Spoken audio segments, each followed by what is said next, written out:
Good evening, and thank you for attending. My name is Deborah Exner, and I'll be the moderator for this evening's candidate forum. Before we begin, please silence all phones and electronic devices. Additionally, please refrain from any interruptions to the forum as it is being recorded for on-demand viewing and closed post-captioning services. Joining this evening is Alex Schaefer with the Citizens Clean Elections Commission. The Citizens Clean Elections Commission is the sponsor for this evening's event. The Clean Elections Act is a campaign finance reform and public education measure initiated by Arizona citizens and passed in 1998.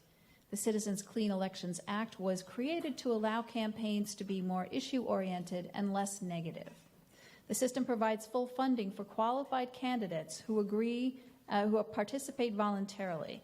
The candidates agree to abide by the Clean Elections Act and rules, which include contribution and spending limits, forgoing special interest money, and as well as participating in commission debates.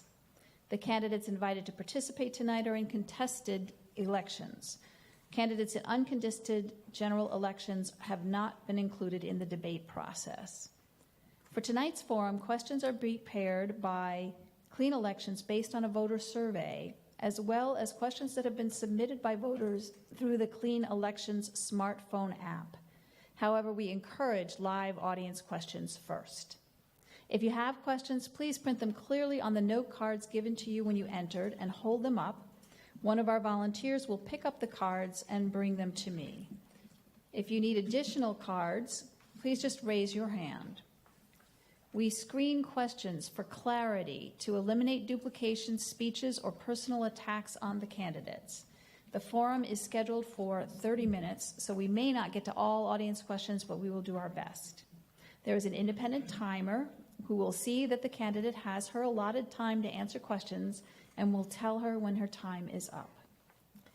Tonight's forum includes 1-minute opening statement, a lightning round, and audience questions with 2 minutes to answer, and then we'll end with a 1-minute closing statement.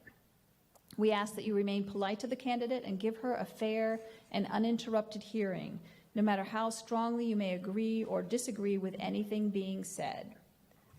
Tonight's participant is from District 23, is Tammy Caputi, a Democrat, a Clean Elections candidate, running for the state representative. Ms. Caputi, will you give your opening remarks, please? Thank you for coming tonight. I'm Tammy Caputi. You've probably seen me running the streets of our neighborhoods. Now I'm running to represent you in the State House because I want to make a difference. I'm a successful local business owner, a homeowner, and a taxpayer. I have 3 children in our public school system, and I want the best for them. I also want the best for the people in our community. Our current legislators all share the exact same ideas, and they are not representing all of us. Our problems cannot be solved by blind partisanship. It's time to open up our district to a fresh perspective. As a business owner, I know that a team working together is smarter and accomplishes more with varied talents. We need a different voice. I'm committed to working on our shared American values of opportunity, responsibility, community, and success. I've spent the last 15 years providing light fixtures that light up our valley, and now I want to help light up our State House. With your vote, we can make this happen. Thank you. Thank you. To break the ice, we'll start with a quick lightning round. Please answer with one word or phrase. Ms. Caputi, CNN, Fox News, or MSNBC? MSNBC. Netflix or Hulu? Netflix. Lumberjack, Sun Devil, or Wildcat? Sun Devil. Okay, thank you. At this time, we'll begin with audience questions with 2 minutes to respond. If you were to be elected, what would be the first bill you would submit, and what would you consider your most important issue to address? If I'm elected, the first bill I would like to submit is getting rid of our private prisons. I think that the federal government has decided we're going to get rid of private prisons. They are neither safer nor less expensive. We are spending way too, it's indefensible to me to be spending the money we're spending on private prisons while we're underfunding our education system. Currently in Arizona, we're spending 5 to 8 times as much per prisoner as we are on students. The profit motive for private prisons is simply to fill them with more prisoners, and that's absolutely the wrong thing for Arizona. We need to be spending our resources on decreasing our prison population, putting money into programs that decrease recidivism. We have a sickening recidivism rate here between 40 and 60% currently, which is, again, indefensible. We need to have programs that reduce recidivism, that that get involved in drug treatment, education, allowing people to get back into the community, and things that, again, improve our community as opposed to just throwing money into private prisons. I believe Governor Ducey has suggested that we spend an additional $24 or $25 million in private prisons this next session on top of what we've already allocated. And I just think that's criminal. Again, given the other things that we could be putting our money into to moving our communities forward, it's just indefensible. Thank you. How often should we cost account our K through 12 education system? One more time. Sure thing. How often should we cost account our K through 12 education system? And there's an FYI here. The last time we cost accounted just our K through 12 special education was in 2007. Okay, well, that's ridiculous. Again, as a business owner, I think we should be cost accounting as often as possible. Education is obviously a hot button here in Arizona. We need to be putting a lot more resources into our education system, and we certainly need to know where our money is going. I think there's three main areas that we need to concentrate on in our public school system. We, of course, need to have more pay for our teachers and ways of retaining them, professional development. We need to be putting more money into textbooks and technology for the classroom. We need to be putting more money into our crumbling infrastructure. We have a situation in Glendale right now, of course, everyone's aware of, where we have children who can't even go to school because the schools have crumbled. We have a situation with our buses currently where I believe it's 30% failure rate. We're not spending enough resources regulating our infrastructure. I can't imagine that we're not doing more. That actually shocks me. I did not realize that we weren't doing any cost accounting. Of course, we need to know where our dollars are going. We need to use our dollars more effectively, and of course, we need more accountability for the dollars that we're using. Thank you. Ms. Caputi, 1 in 4 kids in Arizona is considered food insecure. Mm-hmm. What are your plans to alleviate hunger in our state and district? Sure. So I think the job of the government is for sure to make sure that we take care of our most vulnerable citizens. We need to make sure that we're giving a hand up to people that need help, not just a handout. We need to have programs in place that will take care of course, hungry children. So in the last couple of years, Arizona has decreased the Temporary Assistance for Needy Children program. I believe we now currently have the shortest amount of resources given. That program was putting food on the table for hungry children. It was also giving job training for people that needed it. Again, we cut these programs. I think we ended up saving $4 million to cut a year off of TAMF. And on the same day, our governor voted to give $138 million in tax cuts to large corporations. I don't understand where our priorities are in this state. Of course, we need to take care of our most vulnerable populations. Boy, Thank these you. questions are coming fast and furious. What can Arizona do to encourage voting and participation in the election process? I think we need to do everything we can think of to encourage voting in the election process. The voting booth is the one place where everyone is equal and everyone has the same say. I think one of the problems in Arizona, especially in our district, is that we waste time passing laws that make it harder for people to get to the voting booths, which is completely ridiculous. We have a horrible percentage of people who are involved in the voting process, and we need to do everything we can to make sure that we have more engagement in the electoral process.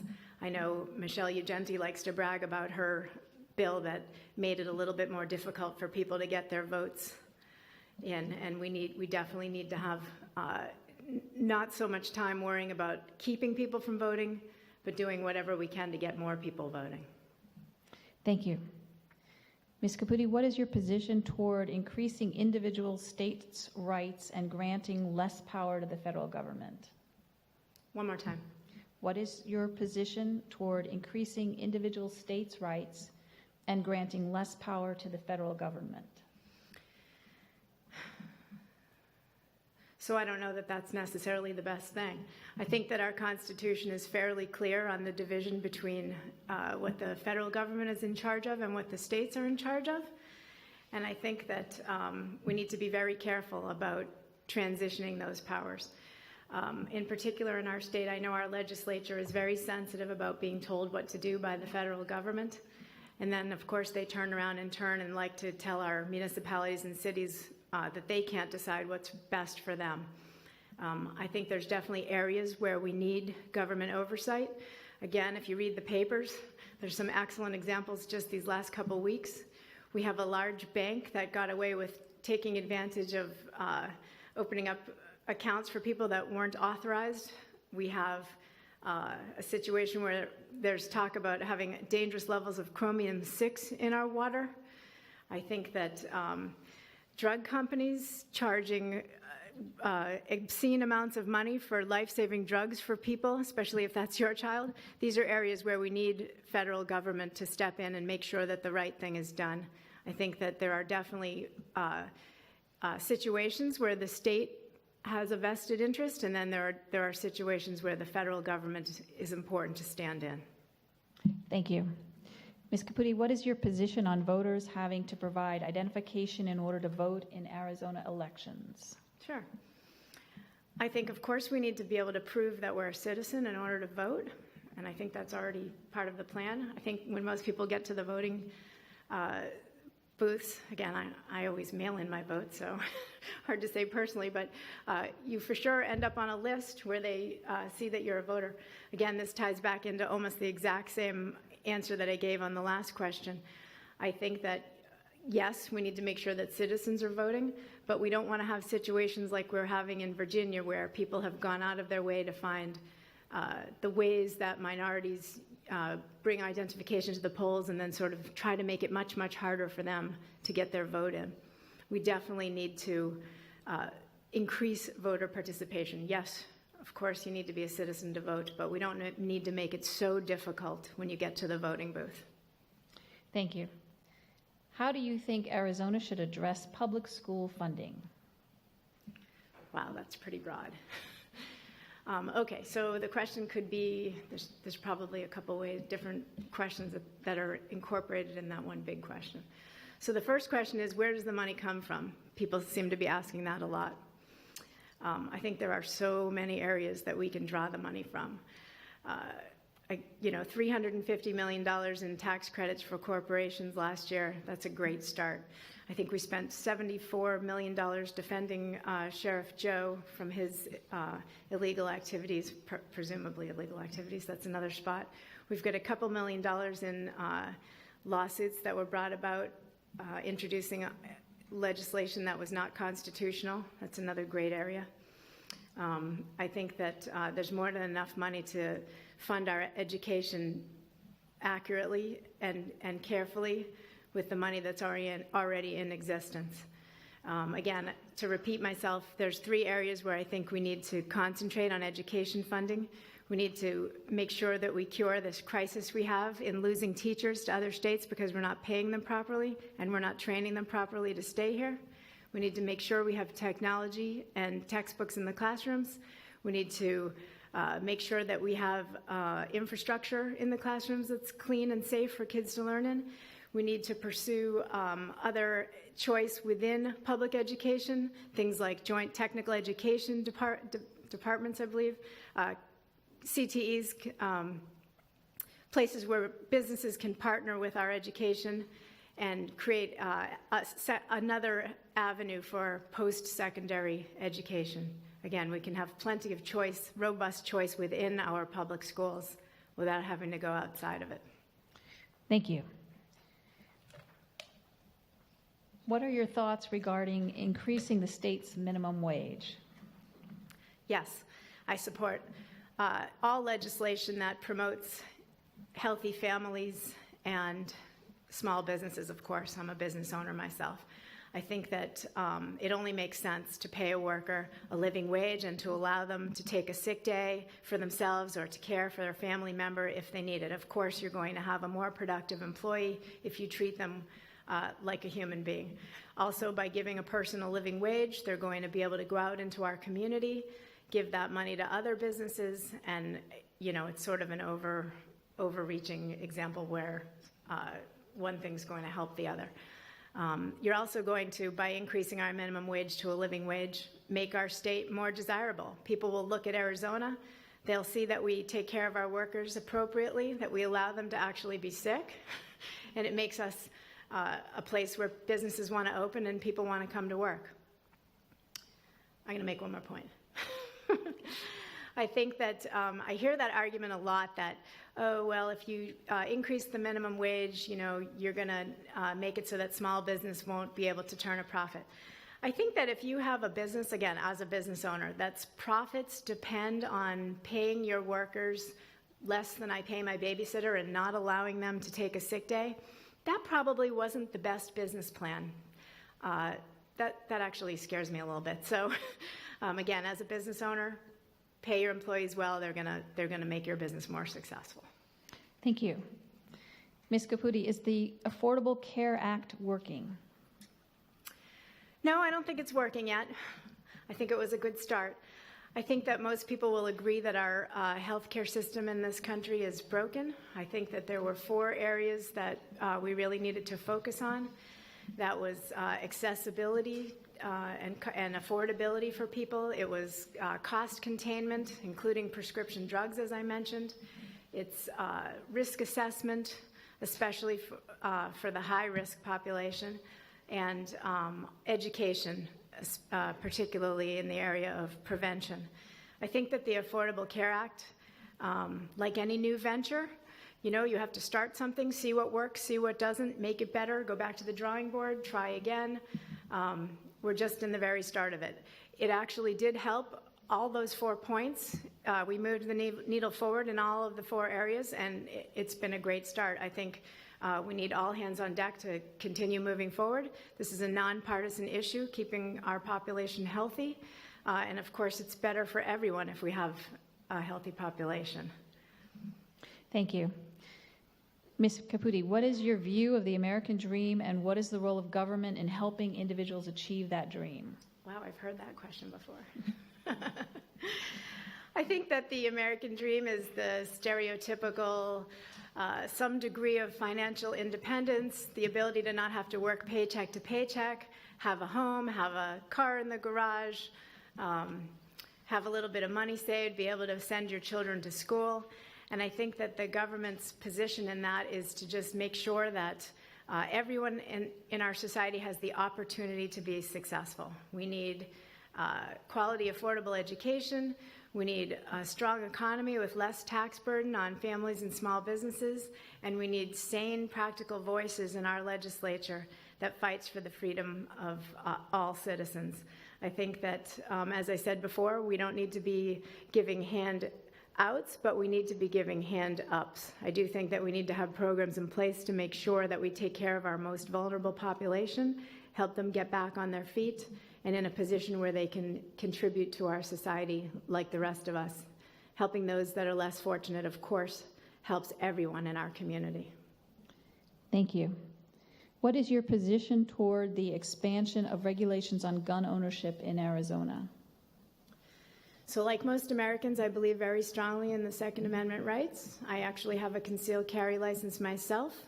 I think that while we need to argue for the right to bear arms, we also need to argue for the right for citizens to feel safe.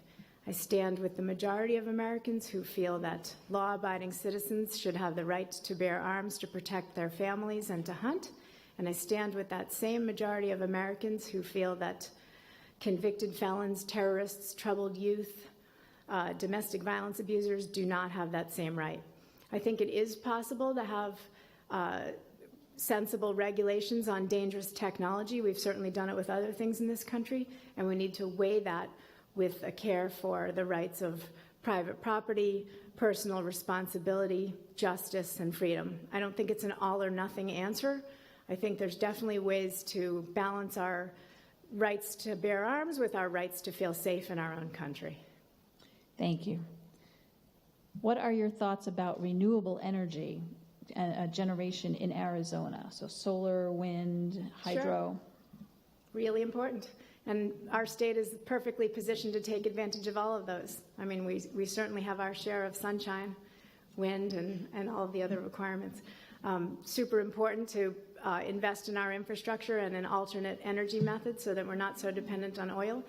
And I think one of the problems we have in Arizona, which seems to span almost every single issue, is that we never want to pay today to make our future better. So everybody's always complaining about, putting in the dollars now and not thinking about the fact that we'll get it back tenfold in the future. Almost every issue you could ask of me today, education, foster care, our environment, our prisons, it's always, let's not pay now, and then everything's in a crisis mode here. We have to throw so much money at it later, and I think renewable energy is that kind of situation where, we all know that the climate's warming, whether it's person-made or the world is just going that way, irrelevant. What matters is that it's happening and that we need to address it. I actually do a lot with renewable energy in my day-to-day life. I work in the construction industry. I spend all my days suggesting alternate methods of lighting and electrifying buildings. I provide energy-efficient lighting, energy management systems, dimming systems. And again, my pitch to my customers is usually, yes, it's going to cost a little bit more now, but look at how much we're going to save in the future, right? And it's the exact same pitch. We really need to invest in our future if we're going to have a successful economy. Thank you. What is your perspective on Arizona's law to allow the use of marijuana for medical purposes? Medical purposes? Wow. I was all prepared for recreational marijuana. I'm actually okay with it for medical purposes. I didn't have anything prepared for that. Yes, I am fine with marijuana being used for medicinal purposes. I have a fairly strong opinion on whether it should be used for personal use, but not the question. So, yes, I agree with the use of marijuana for medical purposes. Okay, well then, what is your perspective on the adoption of a law? I'm happy to keep talking if it's okay. It is okay, or I'll ask the other question. What is your perspective on the adoption of a law to allow for the purchase and use of recreational marijuana among those 21 and older in Arizona? Was that part of the same question, or was it a second question? It's a different question. Gotcha. It's interesting. I actually, I'm listening, I've been reading and taking all the information I can, trying to come up with a good opinion. I'm very opinionated on most things. This is the one where I just feel very conflicted. I understand the logic of allowing it.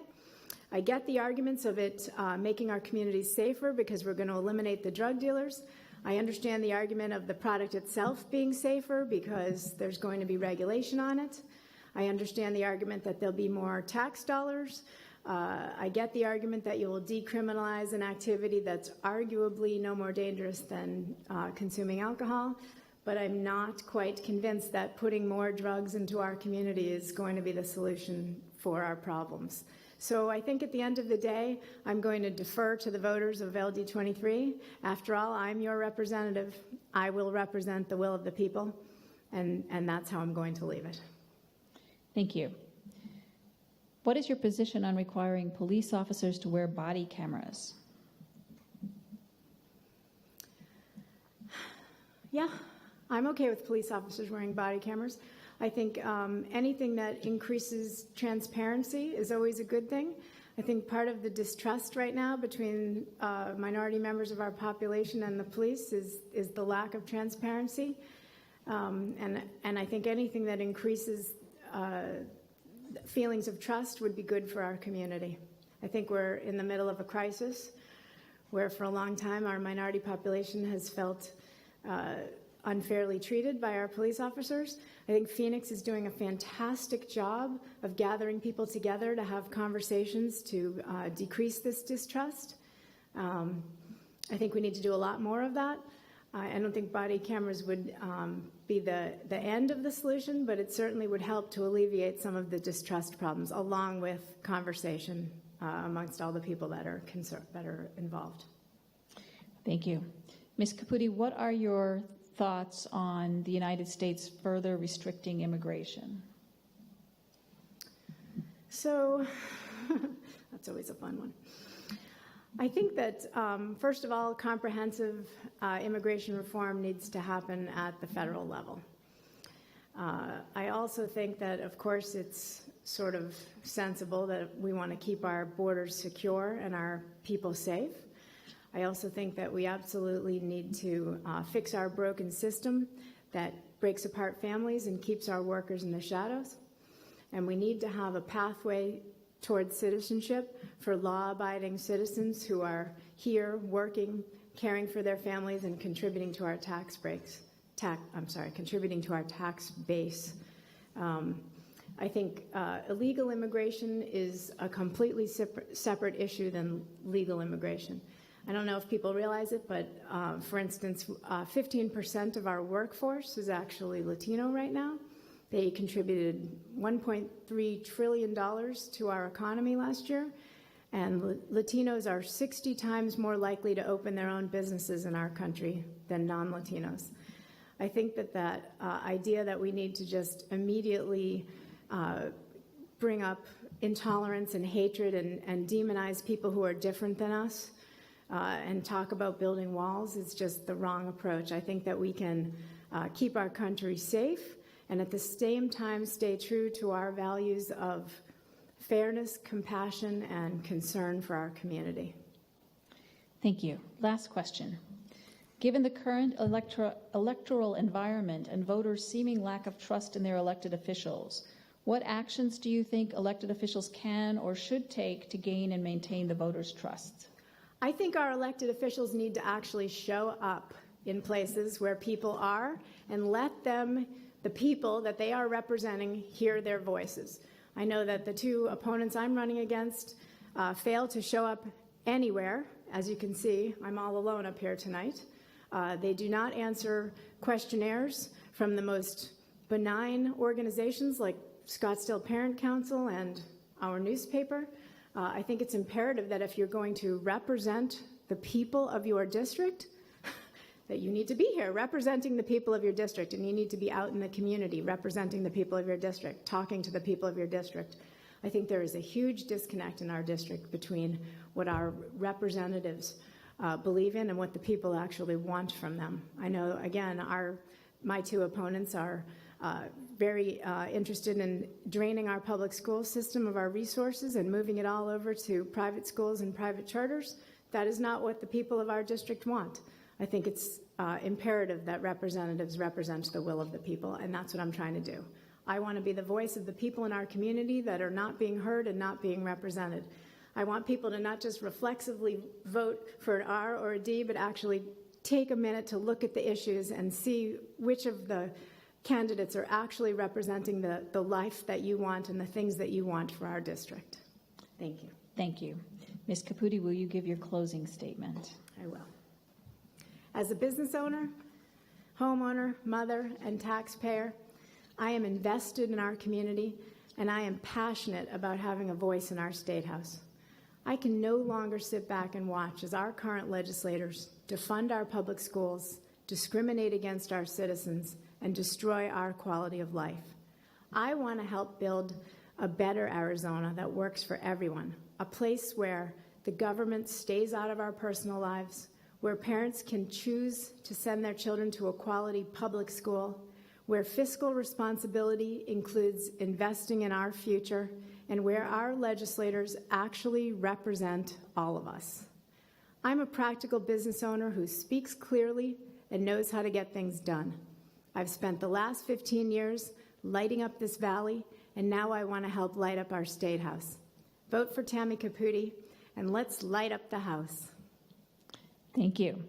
To our candidate, we thank you for participating in our forum tonight. And to our audience members, we thank all of you for taking the time to come and inform yourselves before voting. We encourage you to visit www.azcleanelections.gov, where you can find information on the upcoming elections, download the Clean Elections app, and learn about the candidates running for office. A link to the video of this forum, as well as other clean elections debates, will be posted on that site within 72 hours of a scheduled debate. Please fill out the debate evaluation form you received as you entered.